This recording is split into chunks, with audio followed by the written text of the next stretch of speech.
Thanks for tuning in. We really hope that you enjoy our latest video out of the hospitality world. We would much appreciate any comments or likes. Enjoy the show. Saying, excuse me if you don't mind me asking, what are you doing here? And she said, oh, I love the student hotel. I always stay with you guys. You have Amsterdam, Rotterdam, and Den Haag. You take my age away.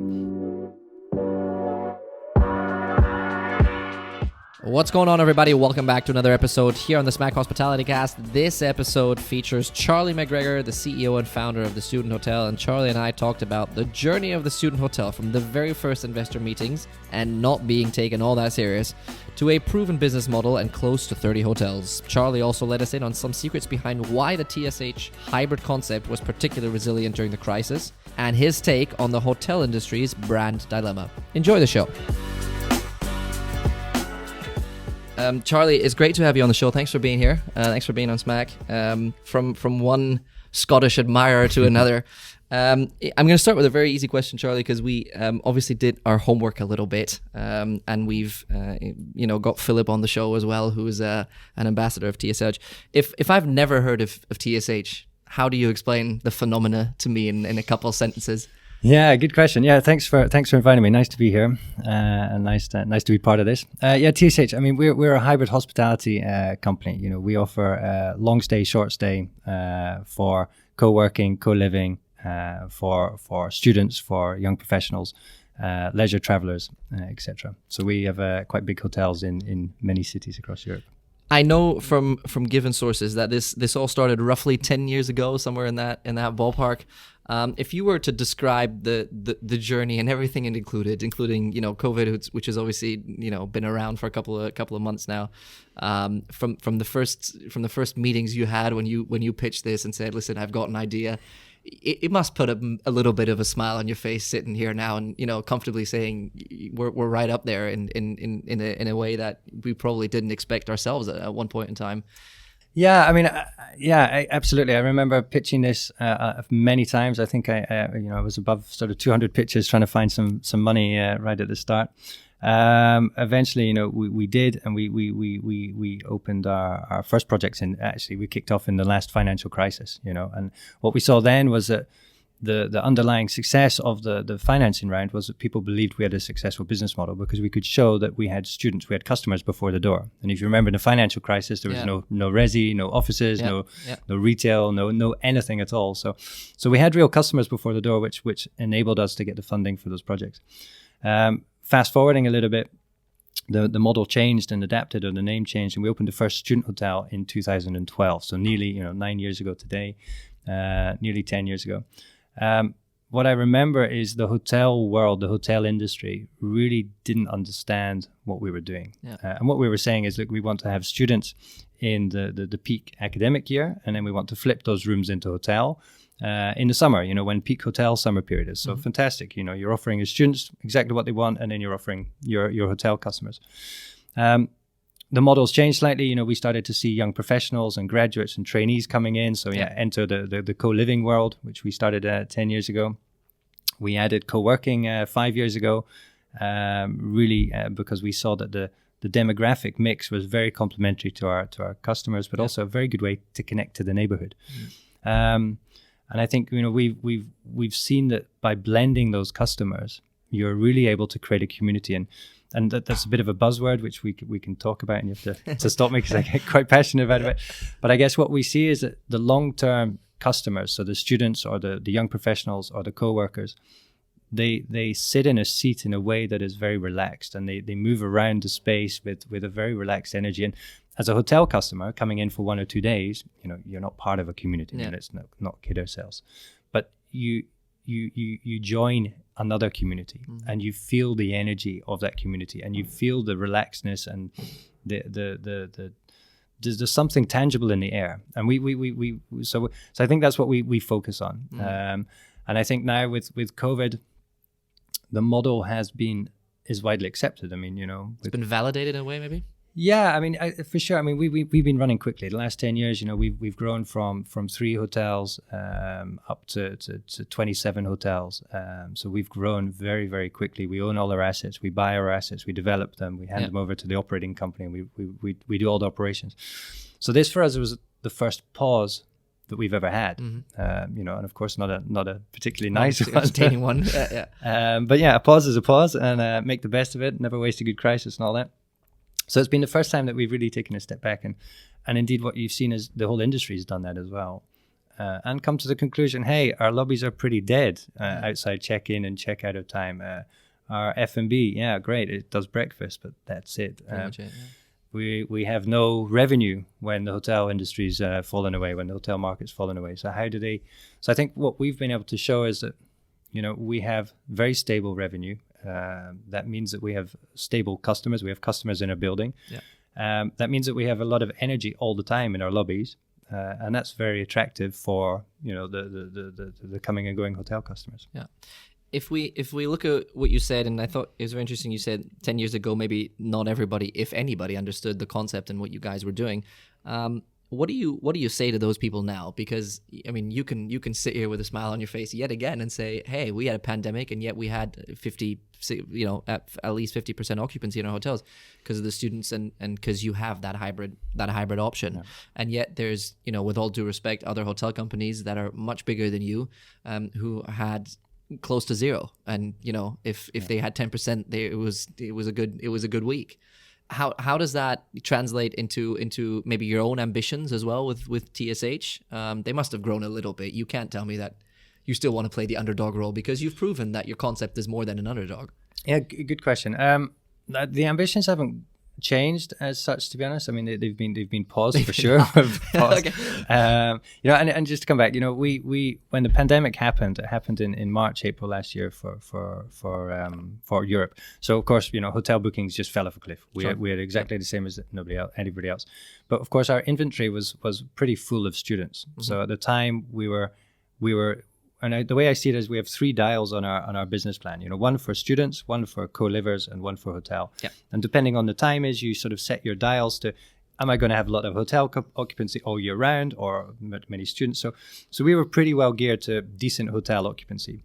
But even still, the students stayed in the buildings. A lot of them couldn't go home. You know, the foreign students, they couldn't go back to China or they didn't want to go to America, whatever. And then we came into the summer, and the summer was better than we thought it was. But we knew that coming out of the summer, we were in a pandemic. So we turned the dial up to students as much as possible. Every single room that had access to a kitchen, we moved from any other allocation, we moved it over to students. Mm-hmm. So this year we've added about 20% of our inventory to our student sort of section. Which is about 1,500 rooms. So it's quite a increase. Mm-hmm. We also opened 3 hotels during the pandemic. How was that? That was pretty scary. I mean, tell me about that.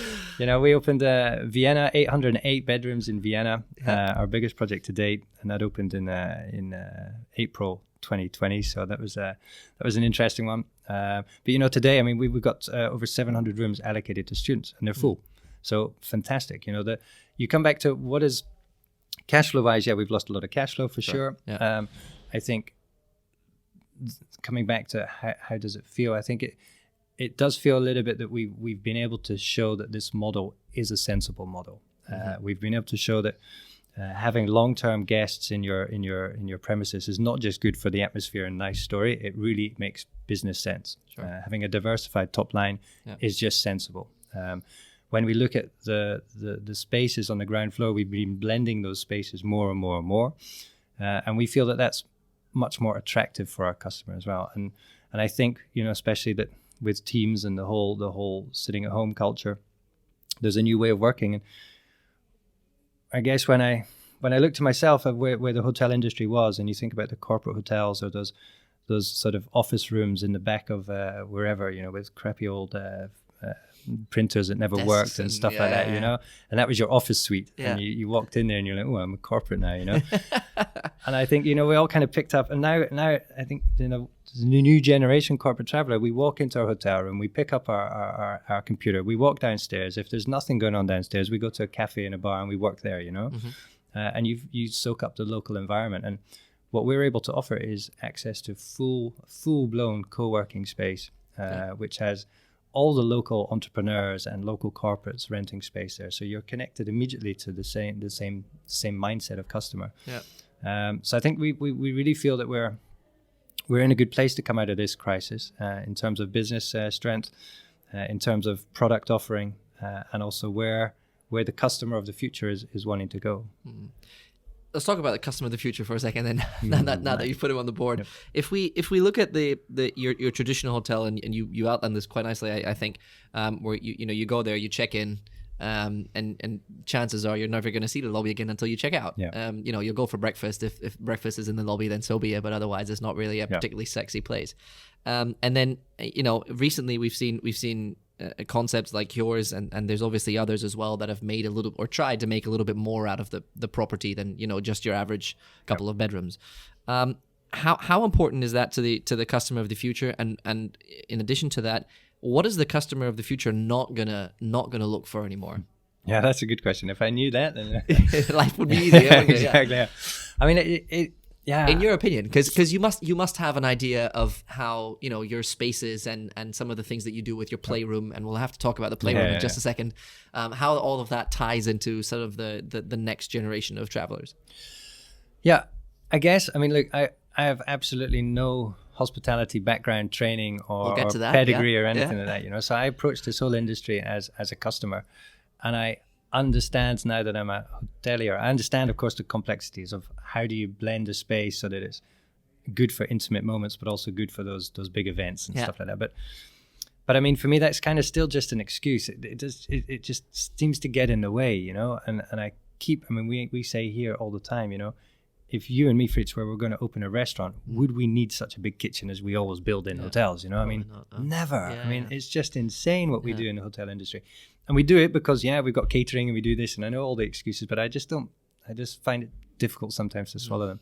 And I think coming back to the customer, for me, I hate walking into those breakfast rooms and it's got that silence, and then sometimes they try to get over that silence with me, and it feels even worse. And it's like, oh my God, how do we get rid of that atmosphere? And how do we encourage us as people also to play a role in there?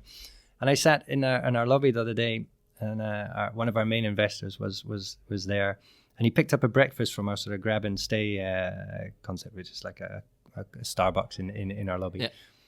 And I watched him, and he went away, and he sat on a chair, and he pulled two chairs together.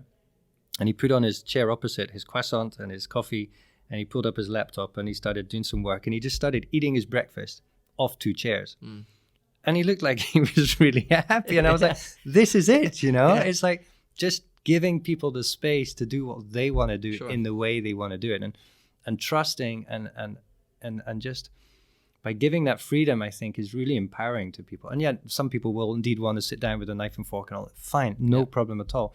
But just for me, I think it's us just allowing our customers to just choose where they want to do things and how they want to do it, and not expecting everybody to be the same, and not being too fussy about it. You're not allowed your croissant on a seat or whatever it is. Right. So I think it's just about freedom and trust. Okay. Let me dig a little bit deeper on that, Charlie, because before we started the recording, you told me a little secret that I was allowed to share, and you said a very intriguing sentence, I thought, which is the hotel is dead, long live the hotel. Yeah. Explain to me how some of the, let's say, not so interesting hotel brands and companies in the world, where's their spot in the future as to the lively concept like yours, which and like you said, you have three little dials that you can dial up and down, and you can even adjust your business model in a way as you fly, right? How do we get an Ibis sexy?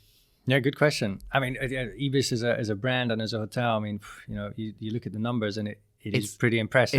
It's crazy. It's crazy. The performance is through the roof. The performance is through the roof, and we've done a lot of comp setting, looking at staffing numbers and models, and these guys, they've been doing it for a long time. They know what. Sure. I guess where I'm coming from is more from the customer's point of view, and where I worry is that the only way really for them to evolve is in my view to keep buying new brands, and it's the easiest way, it's the cheapest way, it's the quickest way, and I get it all, but from the customer's point of view, I'm not sure it's the most sustainable way, and it's an interesting one. Where is the customer? Who is going to be the majority? I mean, there's always going to be customers for every type of product, for sure.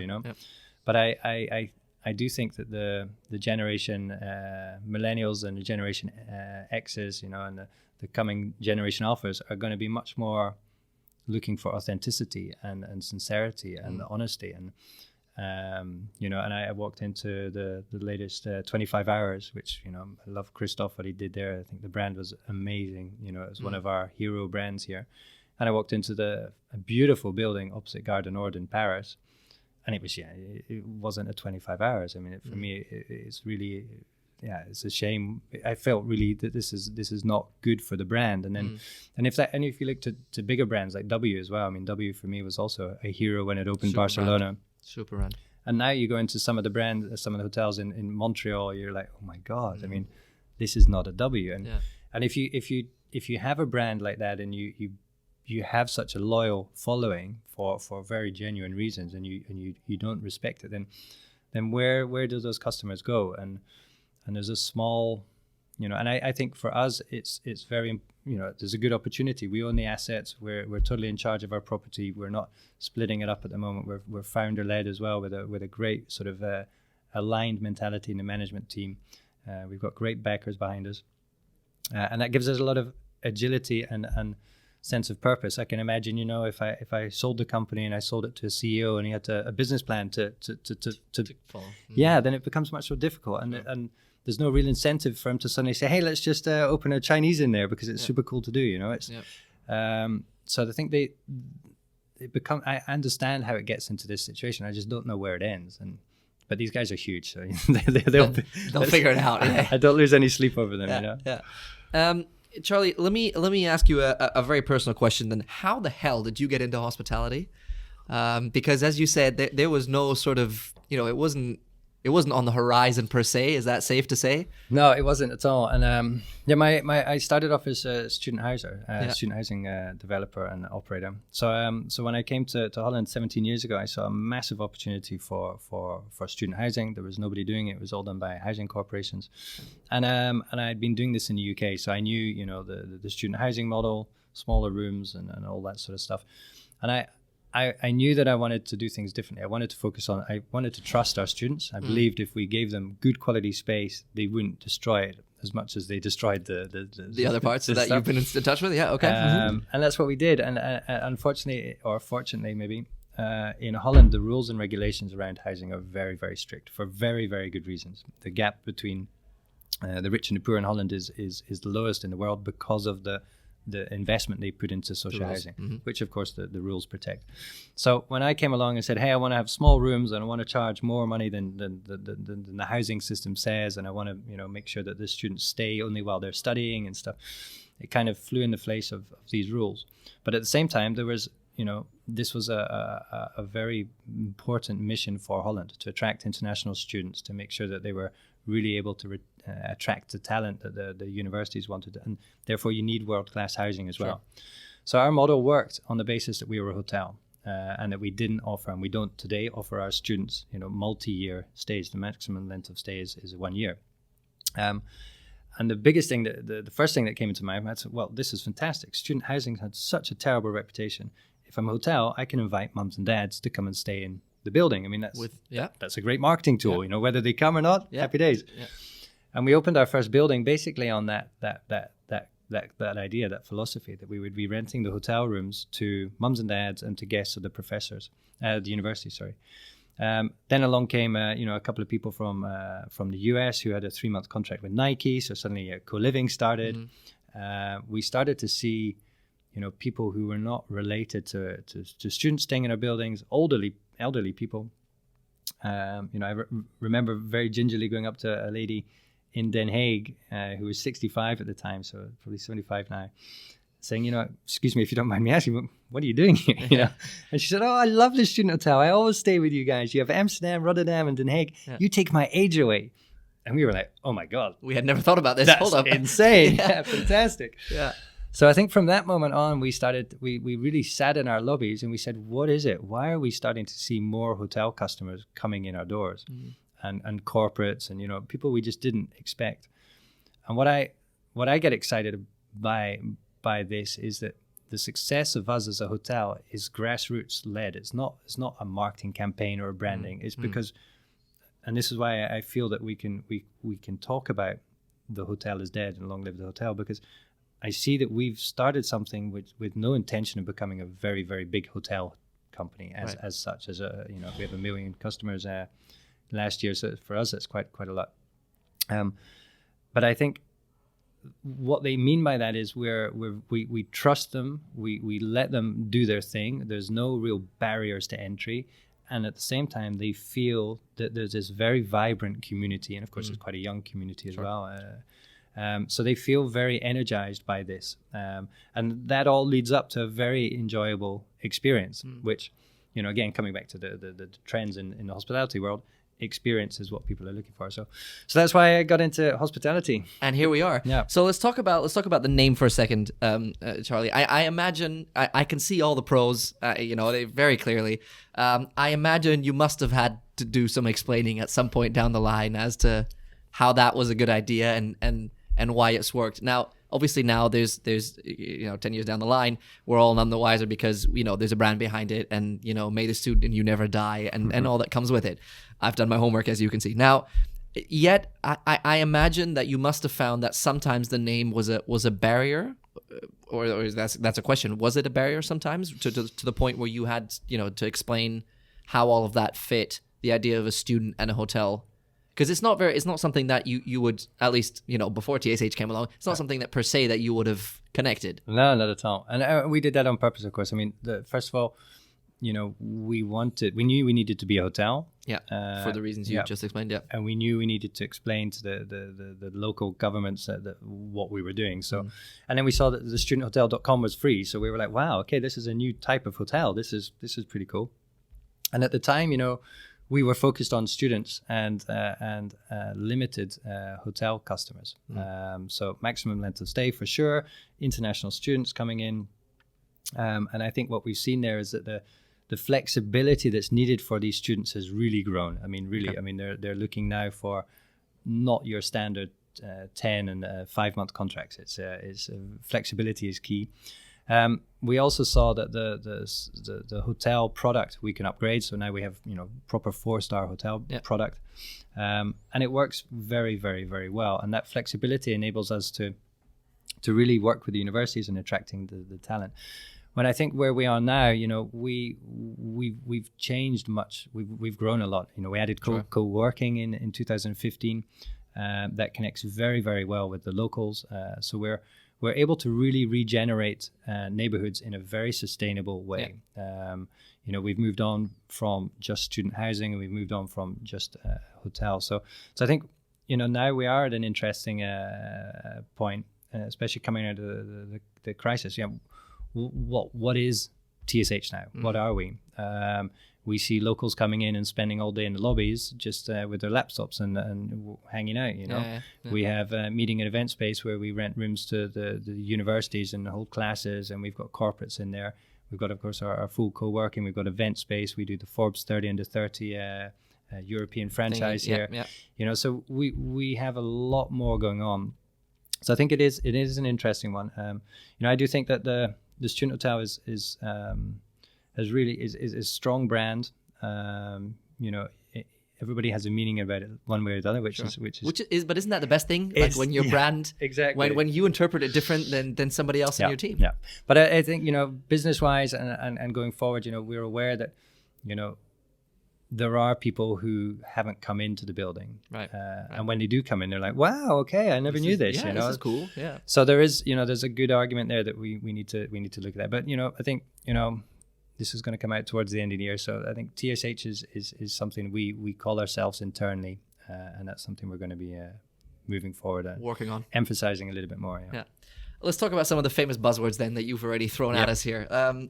Give me your take on this very popular word these days called community, because I think you know, if a company like TSH and you obviously at the forefront of it uses a word like community, you must have your own meaning to it and how you interpret it. Because, forgive me for saying this, but everything around TSH, from what I get from it, is built on the community. Whether it's, you know, the community in the neighborhoods, as you explained, so on and so forth. Whether it's the teams that run the shows. I'm fortunate enough to know some of them, as you know. Yeah. Everything from me kind of reconnects to the community idea. Yeah. Now, was that the idea 10 years ago? Is there a... Yeah, I mean, it's not. I mean, you'd love to say yes. Yeah, Let's be honest, Charlie. Yeah. You know, people ask me, said, "How did you think of this student hotel?" And I wish I could say I was sitting at the bar and I had a whiskey and I was down and out. And there's a napkin yeah. It didn't work like that, you know. As most of this stuff happens, you go from A to B and you end up somewhere else. So, I think, you know, I knew for sure we wanted to do things differently. I wanted to have a big communal space. I wanted the students to be able to hang out. I wanted to treat them in a way that they hadn't been treated before in residences. I believed 100% in mixing the communities, and there was a lot of people saying I needed 2 entrances and you can't have hotel guests mixing with students and stuff like that. So we fought really hard for 1 entrance. We've added, as you know, the co-working community in there. I think what I saw when I opened my first building, going back to 2008, is before, just as we were making the bookings for people coming in September, you make bookings in just before the summer. You started to see people, you know, joining Facebook groups or creating Facebook groups all by themselves, saying, "Hey, I'm Charlie, I'm from Scotland, and I'm into football. Does anyone want to hang out when we arrive?" And then, you know, people would just be meeting that way. So you see the formation of a community before they've even got in the building.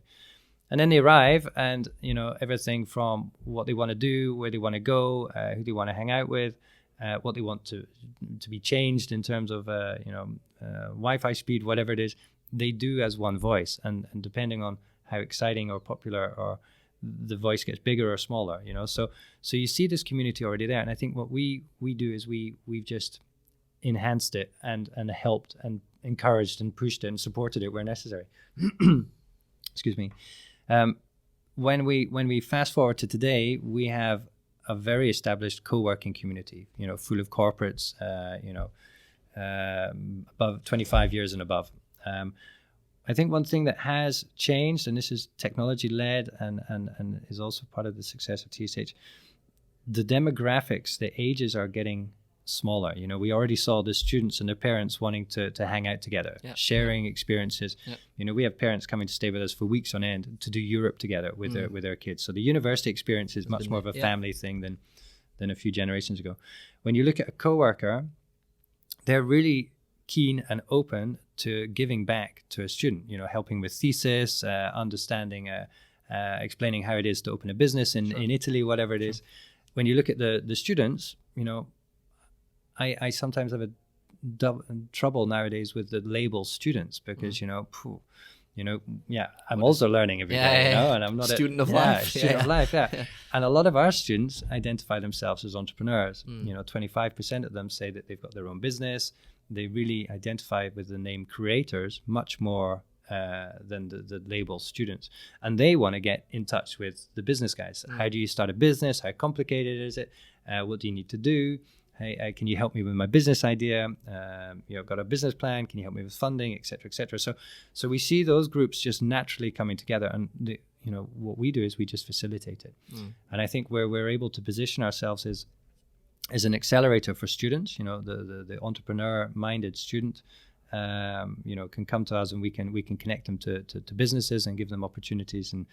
And we focus a lot on our learning programs. And, so I think the community, to me, where I get passionate about it is a genuine community, and I get upset.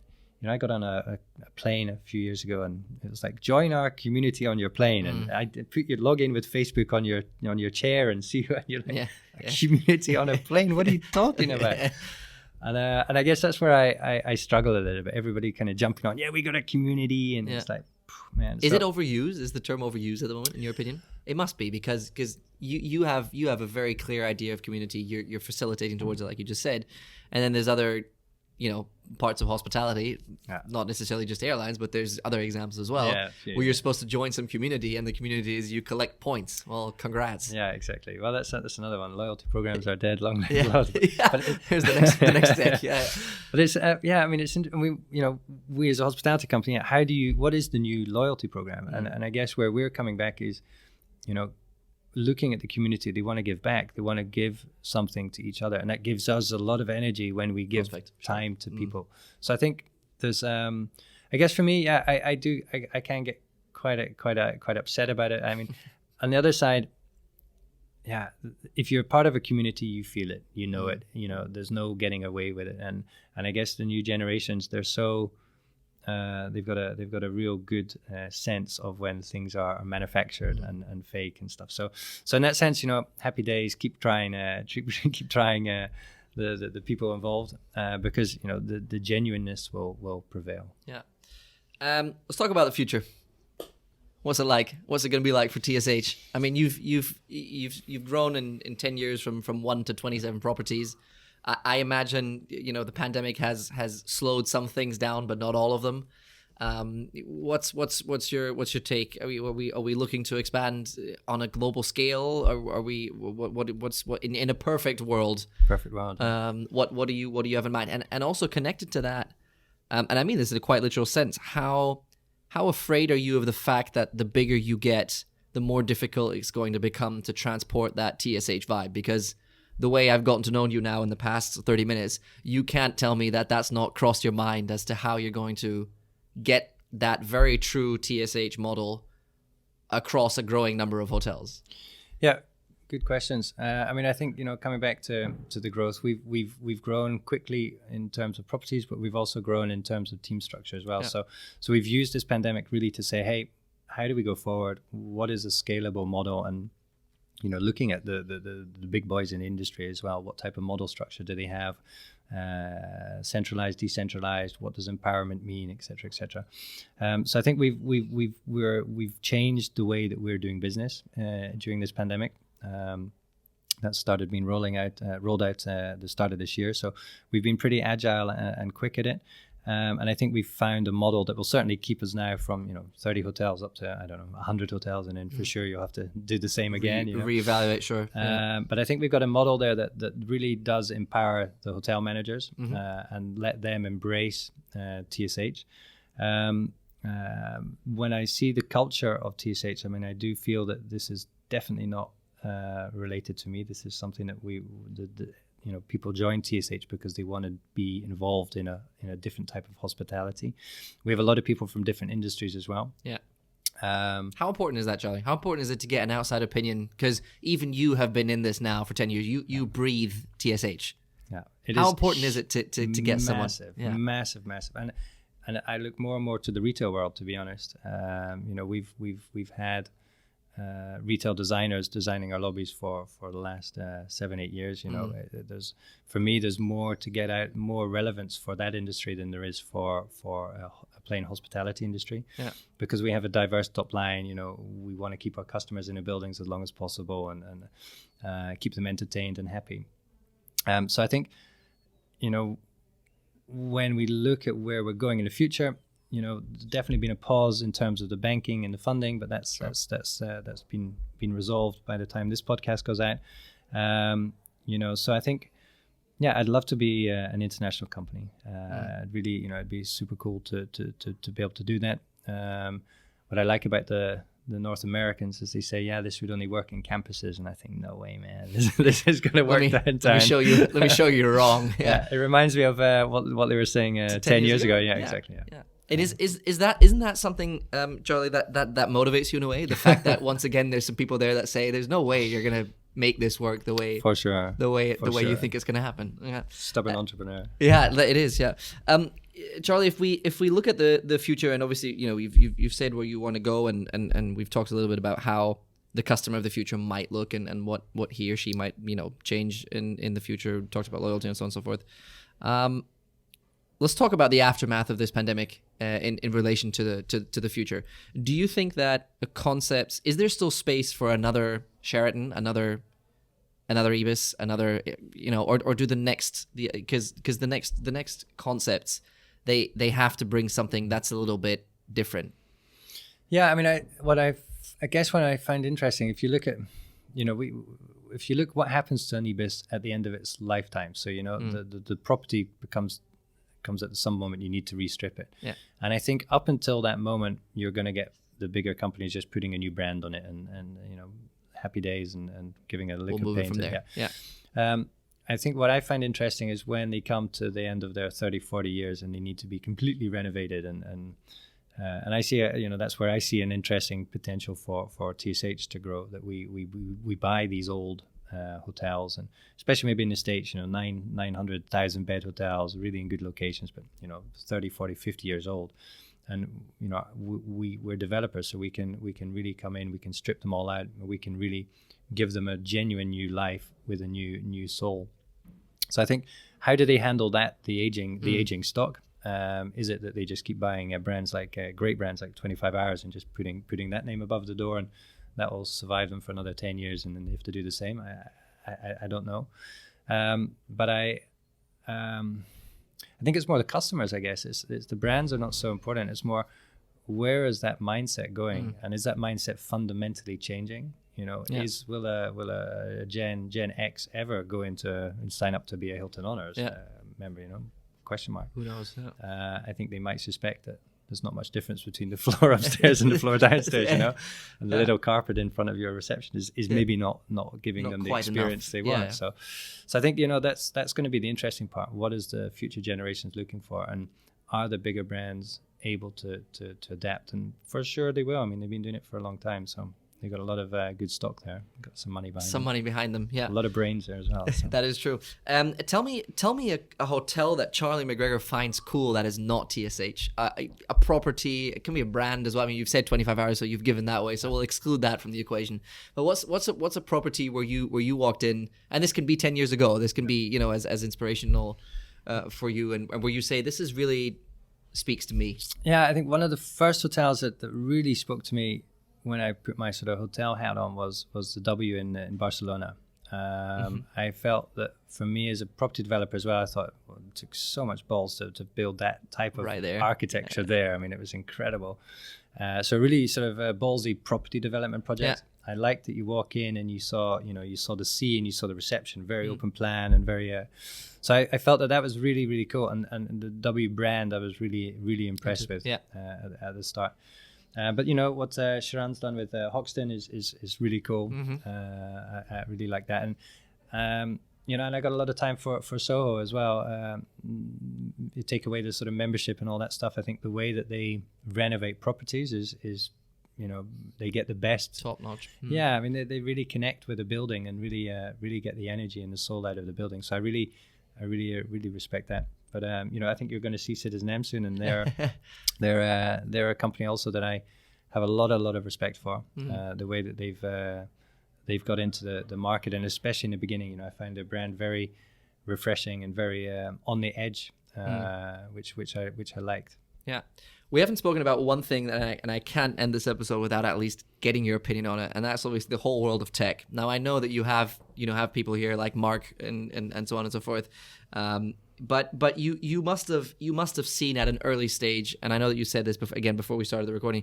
You said that the standard, if we can call it that a certain guest will expect, especially for you guys with students, where if the Wi-Fi takes 0.2 seconds longer than it should, then you've got a message in your inbox. Where does tech fit in? Or let me ask the question maybe the other way around. Where does hospitality fit into tech? Yeah, I mean, I'm learning that, my God, the industry's been asleep or something. I don't know what happened, but when you look at it, I mean, it's also, I guess, it hasn't really been needed. I mean, you've never really needed a shopping basket in an Ibis hotel. You know what I mean? So what are you buying? You're buying a room for one night or 2 nights. So I think when we come into the industry, we have co-working desks, we have offices, we have rooms for long stay, short stay, and everything else. So the shopping basket concept is really needed with us, and it's been quite a challenge to get there. The property management systems that we wanted to have, I mean, even the calendar didn't run long enough. Most of the big systems are a couple hundred days. Your calendar doesn't just stops. Support that. So you can't take a year booking. Yeah. How do you have an account page for customers who are staying for a decent amount of time? That doesn't exist as well, because it's just not necessary. So we've come at the industry from a totally different angle, and had to build and find partners and wait for technology to be born. Muse is our PMS now. Very happy with them. Really looking into space time management. So that really means getting away from 1 day time block down to minute time blocks, where you can book a chair at a desk for as long as you want, right up to a room for a year, and there's a whole account page behind it. Right. You've got Pace as a revenue management company we're using, also seeing that not just rooms need to be revenue managed, but the whole portfolio together. We're looking, we're building a data warehouse. We're on our second middleware system. So I think, the technology is moving quickly, which I think we're now benefiting that we learned a lot the first time around. Right. But massively important. And we've changed our corporate structure as well to enable the transfer of bills within different products that we have. So I think we've really focused on what is it the customer wants, how do we make their life easy, and really coming back to the principle, why do we download a KLM app? Why do I have a KLM app? Do you have it? I do, and I have it because it gives me queue jumping capabilities. That's it. Yeah. And so when you come down to what is it our customer wants, we just have to put everything that makes their journey through TSH easier and better, and all the marketing and burger deals and all that stuff, nowhere to be found. And coming back to the customer first, it's still difficult to do. You still have this sort of habit. No, I've got a burger and a beer deal. It needs to be the first thing they see. And They see on the page. Yeah. It's like, no, get it off. Get it off.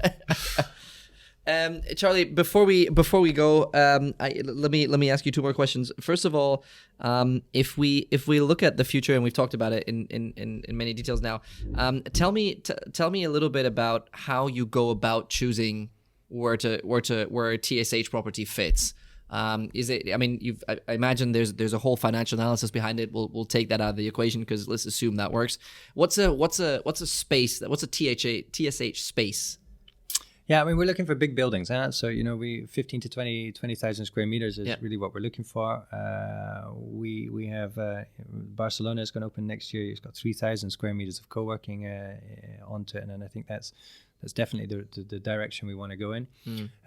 We like to be in up and coming areas. We don't need to be in city center stuff. I think what we see is that the design and the activity and the connection that we bring, we can really regenerate neighborhoods. Right. So we see now,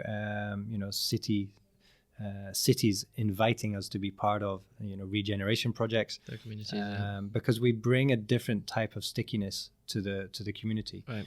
We just opened one in Delft last year, our most sustainable project to date, right in the central station district. But we did that because all they had was offices and residential. And at some point, people have a certain pattern. They leave work, they go to work. Sure. So the other times of day, you want to have people moving around and social protection, and it's the best way to make an area safe. So I think we bring 24-hour, 7 days a week, all year, 52 weeks a year activity, and it's very, looking at the demographic, it's very, very interesting activity for cities. So and then of course, Soho House attract the creatives. We attract the future talent. Right. So we're able to really offer world-class accommodation for students, but also graduates, trainees, first-time employees, or mid-level executives, etc. So we're really able to retain that talent and keep them there, and that's also what cities are looking for. In that sense, Charlie, it's been a breath of fresh air. Thank you very much for your time. And I have one last question in the episode that I really wanted to, and I was told to ask this, so don't judge. Oh yeah. Don't judge. So if we look at TSH, and if we look at the fact that you're obviously, your name is connected very closely with this, and so on and so forth. If there was one thing you could change in TSH, one thing I would change in TSH. My God,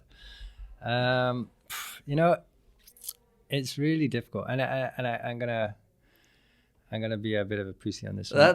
Go right ahead. Go right ahead.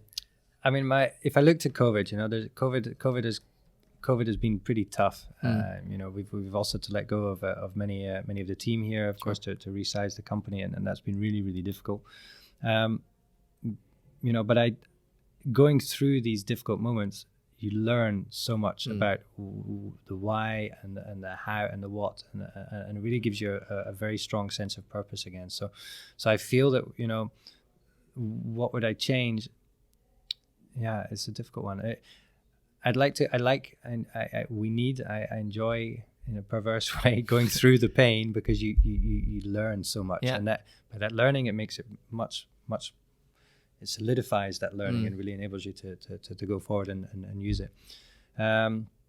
But I guess I would, if I could change anything, wave a magic wand, I'd probably like to have a massive global investor that we could throw a couple of properties on the market, make global expansion that bit easier. That would be a nice one. I have a very last question that I just thought about that I wanted to answer. I want to get an answer for you from just before we go.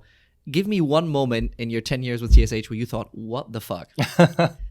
One moment that stuck in your mind where you thought, you know, how the hell did that just happen? Or a moment where you thought there's no chance in hell that whatever I just saw, whatever just happened, or, you know, that happened. There must have been thousands. Yeah, there was. I bet. But give me one that stands out where you thought, Jesus Christ. I think I had one of my biggest falling off the chair moments a few years ago. We were in Hamburg.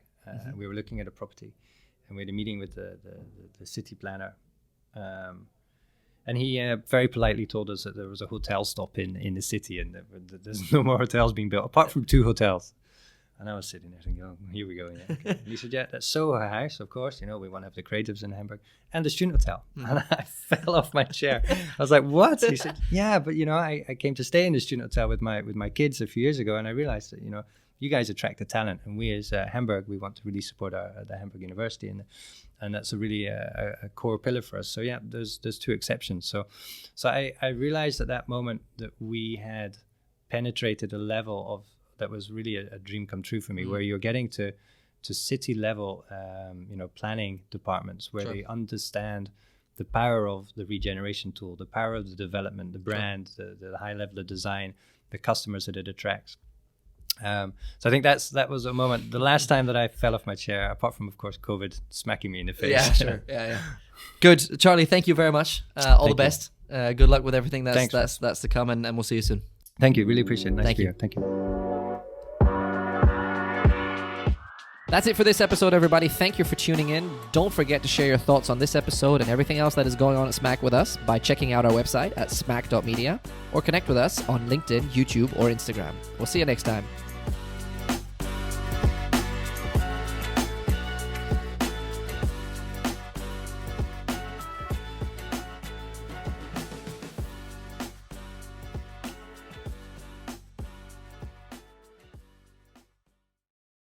Hi there, and congrats, you've made it to the end of our video. If you'd like to stay on top of what's happening at Smack, subscribe to our channels below and follow us on our social media.